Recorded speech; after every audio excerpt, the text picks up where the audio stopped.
C4 Analytics provides managed marketing and advertising services, almost 800 dealerships, automotive dealerships across the country. All those dealerships, some are large, some are small, some are part of big groups, some are part of small groups. Sometimes we will work with some dealerships in a group, not all.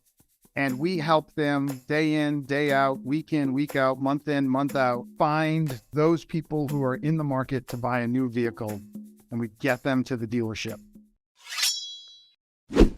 Welcome to Business Ninjas, brought to you by WriteForMe, where you'll hear from business leaders who are out there growing their business and slaying it every day. Learn from the masters. Let's get started.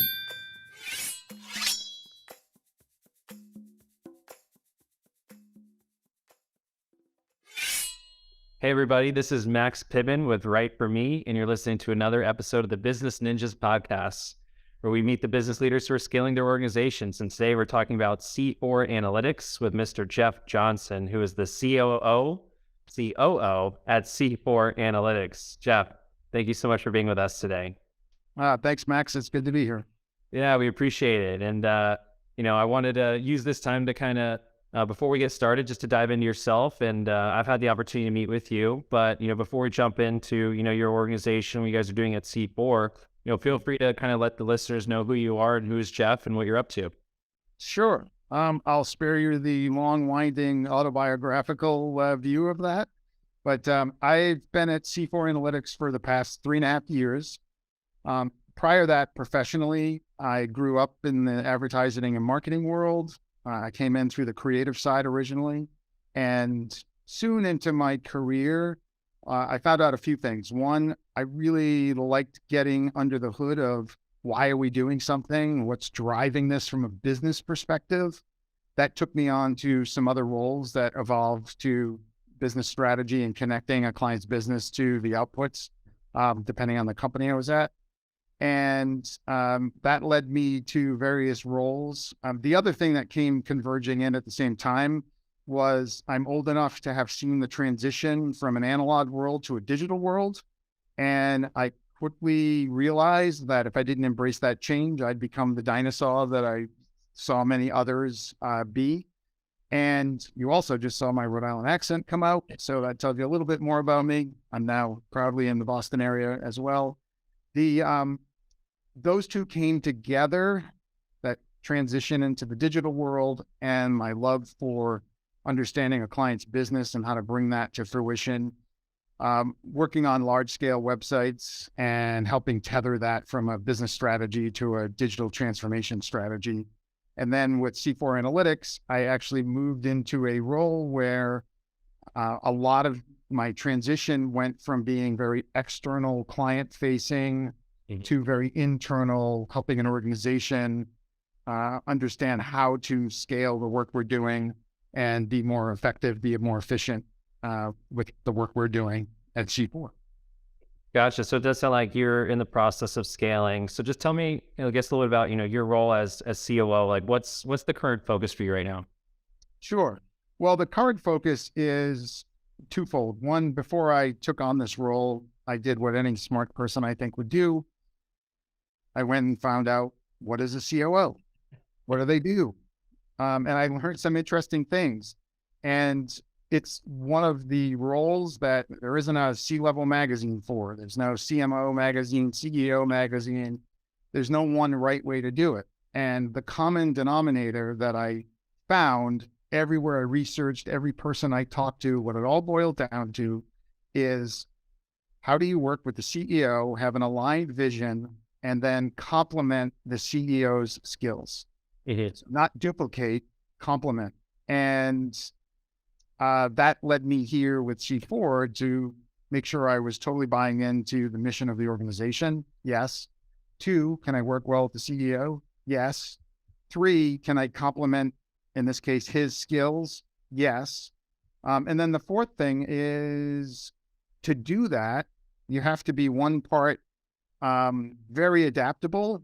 I like to think of it as being a chameleon. You map your colors, environment, and one part putting your ego aside, because especially on a personal note, I had a very outward facing role where I had to be in that, in that lead seat.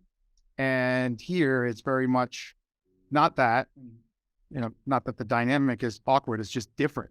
And so what I really focused on now, having said all that, is what are our bottom line business drivers that we need to be mindful of? Like any business, new client acquisition is critical. Retaining current clients is very critical. There's all the, the axioms of keeping a current client is less work than finding a new client. We have a lot of many clients, hundreds in our business. So client retention is very important to us.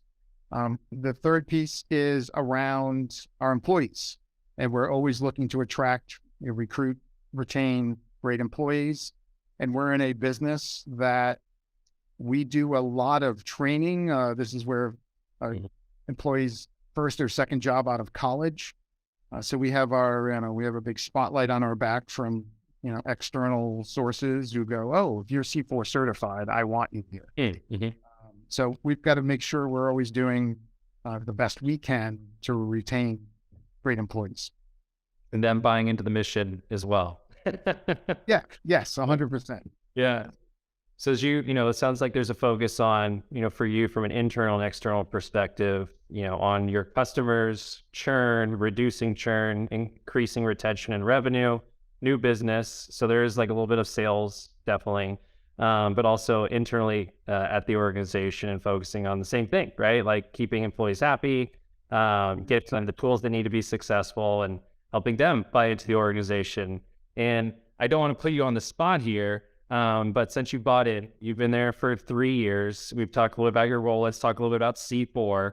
True. I know I've imagined pitching ideas on Shark Tank, and I'm sure you have, or maybe you thought about being the shark yourself. So I'd love it if you can kind of give me and the audience C4 Analytics elevator pitch. What problem does C4 solve? Sure. No, anyone needs to do this, whether they're pitching to Shark Tank or not. Well, the way we started, or the intention in which we started and who we are today, in one sense is exactly what we thought. And in another sense, is not what we thought. And the difference is the work we're doing is exactly what we thought when the company started over 13 years ago. The industry in which we serve is totally different. So C4 Analytics provides managed marketing and advertising services to almost 800 dealerships, automotive dealerships across the country. And all those dealerships, some are large, some are small, some are part of big groups, some are part of small groups. Sometimes we will work with some dealerships in a group, not all. And we help them day in, day out, week in, week out, month in, month out, find those people who are in the market to buy a new vehicle, and we get them to the dealership to buy. And that is done through a series of various marketing and advertising tactics to get them in there. Pre-COVID, we were literally talking about getting that consumer to the store. Yeah. And during COVID and now arguably post-COVID, that's getting them to a purchase moment, whether that's online, in person, however that wants to be. It makes sense? Yeah, absolutely. So definitely focus on automotive for sure. Are there different tiers, I guess, of types of dealerships that you work with? I assume it's both national, regional, one-offs. Tell me, let's guess a little bit about like those verticals, the vertical. Yeah, so a lot of people would associate automotive with the big OEMs, the manufacturers, whether that's Ford, GM, whomever it is. We're working at the local level with the individual dealerships. Mm-hmm. Now, they all have relationships because of the franchise model and where the supply comes from. We also have relationships with the OEMs. Our relationships are different, though, in that we're working with them to make sure they see we're qualified, certified, particularly when, co-op dollars come into play. Mm-hmm. On a day-to-day level, though, we are working Main Street America with the individual dealerships that you would go buy a car from. The overwhelming majority are associated with an OEM. So They sell new, they sell used, they sell service, we provide service. As opposed to, we have some, not many, that are independent, mostly pre-owned cars. The overwhelming majority, though, is connected to an OEM of some sort. And then the other part of your question is, so all of those are local. However, many of them are part of groups that are regional. And there are national retailers out there, like an AutoNation or Lithia or a Carvana. And, we have some relationships with some of those dealerships that are part of larger groups. Most of it, though, is at the local level. Gotcha. That makes sense. And from like a geographic perspective, are you only in specific states? Is it, yeah. Yeah, no, I'm not sure if we cover all 50 states. I don't think we're in Alaska. We're just about every other state, including Hawaii. And we actually have some dealerships in Canada. I think we even have one in Guam. Go figure. So we don't have any boundaries or borders to who we work with. And we also, you may or may not find this of interest. When COVID hit, that was one of the things that we had to reckon with is, a distributed workforce. Suddenly people couldn't come to the office and we needed to hire people. And are we going to hire people that presumably could come to an office one day, or were we going to open up our sites on the larger national talent pool, which we did? So how did you guys grow during COVID, right? Like, was it, from an ops standpoint, is it just like, the teams you had? I'm just be curious to understand like how the business grew during COVID specifically.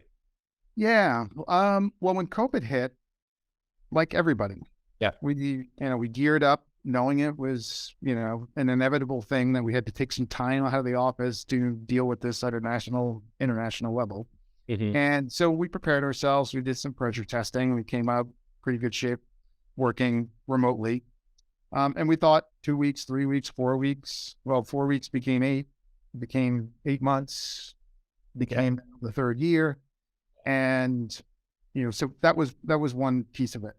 The second thing is when COVID hit, a lot of our dealers, as you can imagine, people aren't going outside. They're not, thinking they're looking for a car. So the whole business kind of slowed down. We actually doubled down with our clients and we said, hey, wait, we understand if you can't open your actual showroom. However, your website's up and running 24 hours a day. You're not shutting that down. So let's not stop the process. And so we actually went through this with, we maintained our staff to the levels that we would always maintain them. There were a couple of scenarios there. We never had though, the widespread layoffs that you saw throughout many businesses. And we doubled down for our clients, and we pushed on them to a degree to help them see, especially after we got a few months in, those dealerships that maintained their marketing effort far succeeded beyond those who didn't. And, I don't want to overgeneralize between the success metrics or not for a dealership. Every area was different. Some got hit very hard with, COVID cases in their dealership.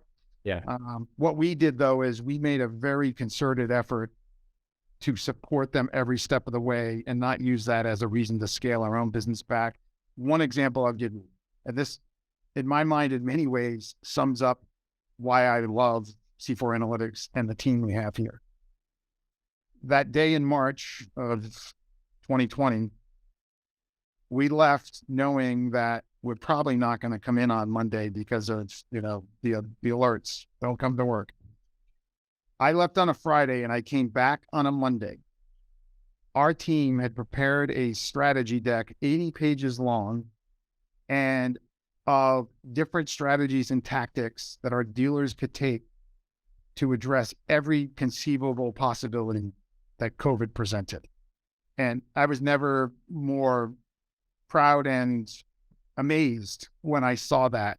That wasn't something We Yeah. pushed them on. It was something that they realized, oh, we have to do this. We have to be prepared.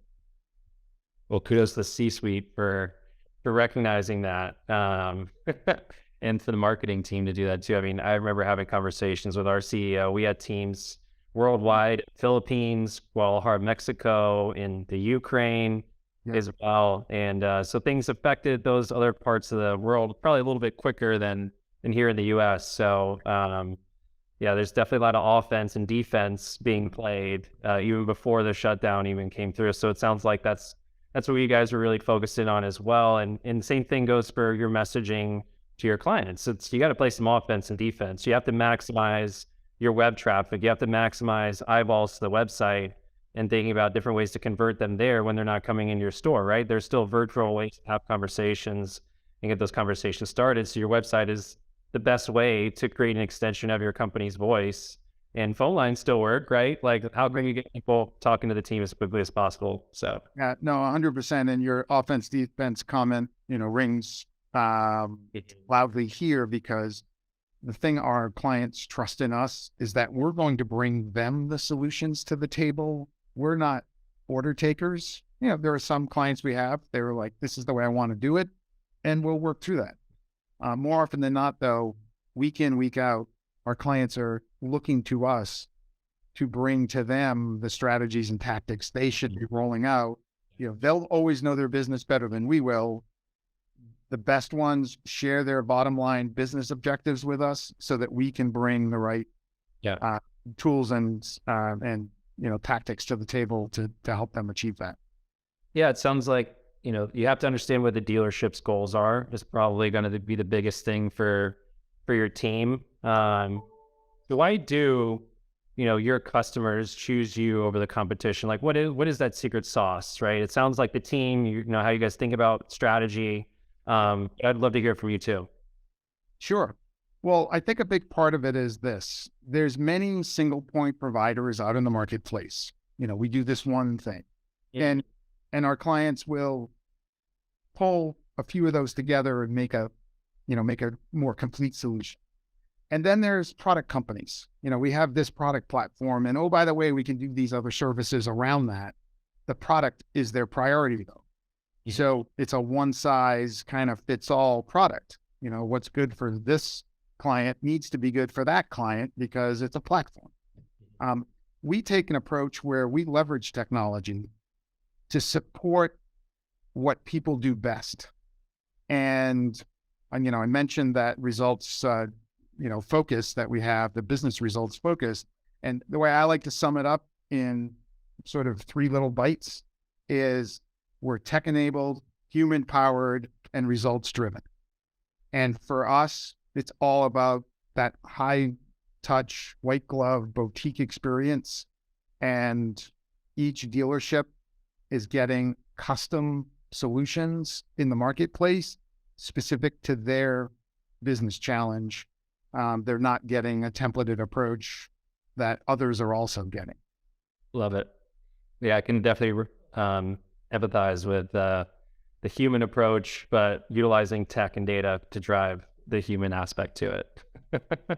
Definitely something I know well in this space. And I know your space is a tough space to sell into. Dealerships and auto dealerships are not an easy nut to crack. You could say probably for your sales team, there's a limited amount of dealerships they could be selling into. So like how does marketing, I know you're on the operations team, but you have your hands in a lot of things, but like how is marketing strategy playing into educating your prospective customers? Sure. Well, the marketing of the agency falls under me, and the sales side of it falls under our chief sales officer, and he and I have a very close relationship. So, there's none of the, sometimes in companies you see the tension between sales and marketing. We don't have that kind of tension, and, outside the day-to-day of wanting great success. The thing that we're constantly doing is our prospective clients and our current clients are extremely busy people. Yeah. Generally our client is the dealer principal, the general sales manager, and these people are highly engaged in their business. It's not unusual. You call them, they're on the floor selling. They're not sitting in their office. They're like, waiting for calls to come in. So that's always a grind because we have to work around their schedules, their timing. And that's one piece of it. The second is we have to always be clear about the problems we're solving. So when you opened up earlier with, what problems do we solve?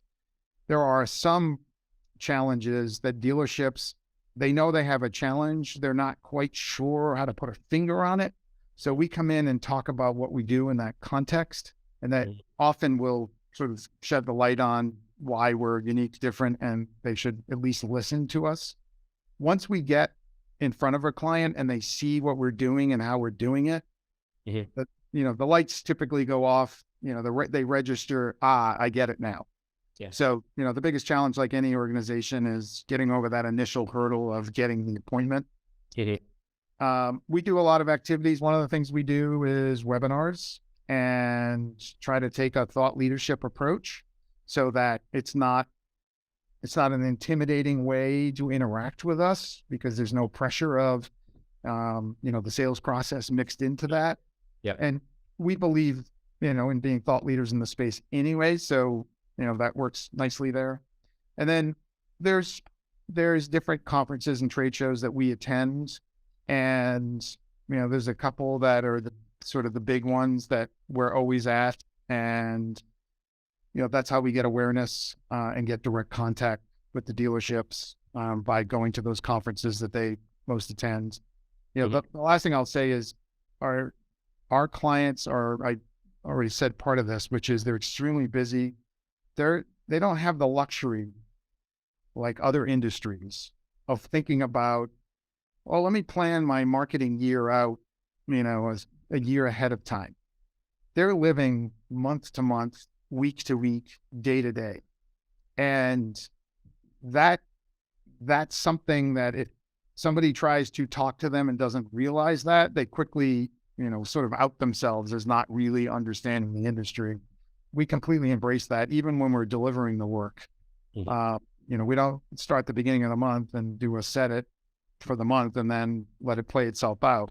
In some ways, we're like, the day traders where we're constantly optimizing what it is we're doing. And it's not unusual halfway through the month, the dealership could call up and say, hey, I'm doing really well on new. I got to focus on used cars. And, we'll work with them to shift on the fly and make sure they're successful in real time. And that, to me, not to throw out the business buzzwords, marketing today needs to be in real time and it needs to be strategic. And the phrase I like to use is real-time strategic marketing. That is easily taken as a buzzword. When you see us in action, you see we're actually living and breathing that. I love that. That's something I might actually steal from you. Because it's if I let you borrow it. Yeah. And it's a partnership. I'm sure what a lot of the growth that you've seen has probably been from the relationship perspective as well, and the trust that you're building with your customers too. Correct. Yeah. So how are you thinking about like growing and scaling the business? I'm sure there's a lot on your plate, for this year.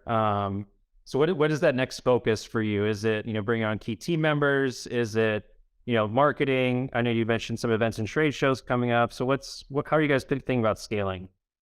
Well, there's a couple of ways. We've actually increased our sales team effort. There's as much as it might seem like a finite number of dealerships across the country, there's, depending on which numbers you look at, 16, 17,000 of them. So in our market penetration, is just scratching the surface of what's possible there. That's one piece. So we've increased both the quantity and the quality of our members of our sales team. The other piece is with our existing clients, also making sure we're doing right by them. And part of that, I mentioned earlier about the tech-enabled, human-powered components. We're doing everything possible to make ourselves efficient so that our people can be focused on doing things that people do really well and removing anything that's redundant or repetitive. We just rolled out something internally leveraging AI. And, that's the latest hot take right now. We're not using it to generate the content. We're using it to make the workflow much more efficient. Yep. And, there's a lot of opportunity there. Some, I prefer not to share, depending on, not knowing who's going to listen to this. At the end of the day, the real win there is getting technology to enable our people, not be the thing itself that our clients are interacting with. Sure. Same with us as a content company. Our focus is to like use the AI to enable us to do our jobs better, not to do our jobs for us. And I think that's what the AI is there to do. So that's cool. It sounds like from what I'm hearing, there's a focus on the sales team, increasing headcount, scaling that team so that way there's more reach to get in front of those customers as greenfield that you guys haven't gotten in contact with yet, to get your name in front of them. And the focus is also from a retention and churn perspective on focusing on existing customers to continue to win their trust, and continue to scale their businesses and get more foot traffic in the door for them. Yeah, there's a third piece to this too, to your question, which is we also have to make sure we're staying current and relevant in the industry. And, 13 years ago, paid search ads and display ads, were the new thing. And, we did very well with that. Now, fast forward, and the digital transformation has completely taken over everything. And, what used to be considered traditional media is just transformed. And there's, look, 20 years ago, you didn't see digital billboards. Now, digital out of house, is that a traditional medium or is that a digital medium? And, the truth is often somewhere in the middle. More and more, though, we can easily incorporate that type of tactic into a digital media strategy, very nicely. Another one is television. Linear broadcast television has radically changed over the last 20 years. And so have we. We've totally embraced it. We're incorporating OTT, CTV streaming solutions into the mix of our clients. And we'll always be looking at that. A long-standing tactic in the automotive space is direct mail, postcards to your house. Mm-hmm. And there's ways to do that where we incorporate it into the mix digitally. So, it still might be a physical piece of paper, yet it's actually driven. So it's a one-to-one marketing tool, not a mass marketing tool. Yep. And, and then email's always been in there as a sort of a bridge between all those things. Yep. Personalization is definitely going to be key. You could say that for sure, but I can see why the syndication makes sense as well for your customers. Yeah. Hey, let me ask this. Where you mentioned webinars, trade shows, conferences, where can people find you specifically? Where can people find the brand? Where are you guys going to be? I want to make sure you have the opportunity to talk and plug as well. Oh, sure. Well, the conferences we go to are aligned with the automotive space. The big conference every year is the National Automotive Dealers Association, otherwise known as NADA. And that just happened last month. And that's an annual thing. And then there's an organization called Digital Dealer that happens twice a year. There's one coming up soon in Tampa. And then the other one in the fall is likely going to be in Las Vegas. I think that's where it's planned. It's usually one in Vegas and then one in a different part of the country to try to make it easier for everyone to get to one. Our webinars are all, something that we send out to our prospects. Yep. And our clients. We also do webinars that we invite our clients to. And we usually post that on all of our social channels. So if anyone wants to get on the email list, just come on over to our website, C-4analytics.com, and it's C-4analytics.com. And you can sign up for sure. The thing that I'm on LinkedIn, if people want to follow me there, I'm more than happy to do that. I'm not a big fan of connecting to people that I haven't met. So that's my plea of saying, follow's great. Let's have a good conversation before we actually connect. I always post things there, and I think that sums it up. Love it. Are you guys going to have any booths at any of these trade shows or conferences where people can stop by and talk to your team? Oh, absolutely. Absolutely. Yep. We have a fairly good presence at any conference that we go to. One of the things that we also started sponsoring recently, and we'll have it's a smaller entity, is an organization called NAMAD, which is the Association for Minority Dealership Owners. And that's something that we proudly have been a part of for the past 3 years. And so we could be seen there as well. Oh, that's great. That's awesome to hear. Sounds like you're definitely staying relevant and current for sure in the industry and in your space as well. And you guys are going to be a lot of places, which is great. Sounds like there's a lot going on. So what's one thing that you want to celebrate maybe like a year from now? Like, hey, we talk again in 2024, February, March. I'd love to understand like what's something you want to celebrate. Oh, boil it down to one thing. I'm going to have to give you the 3-part answer. Yeah. I think there's a few things. You always want to meet your business goals. So having more clients, more importantly, deeper relationships with our current clients, and then looking at our own talent makeup team wise. There's a few things that we're looking to do to expand our skills, and we might do some of that by hiring from outside. The other thing that is extremely important that I've found, though, is often you have a lot of great people with potential internally that can grow into roles. And so we've also got our eyes there. So a year from now, I'd love to see some of that happen from an internal growth perspective. And then I think I'm going to give you a 4th bucket to this, which is the tech enablement piece. We're going like gangbusters to look at every possible way in which we can do that. One of those is through, I mentioned the phrase real-time strategic marketing. To do that, we have analytics and reporting like any company in our space will have, where we can look back, however far back you want to look, to see the performance. What's important from my perspective is how do we do that in real time? So when we're on a call with a dealer, in fact, I remember, not to spin too long over the story here, before C4, many years ago, I had a client call me up in frustration one day and said, "Jeff, your team's great in so many ways, but if you make me sit through another one of those meetings where we spend an hour going through the data from 30 days ago, you're fired."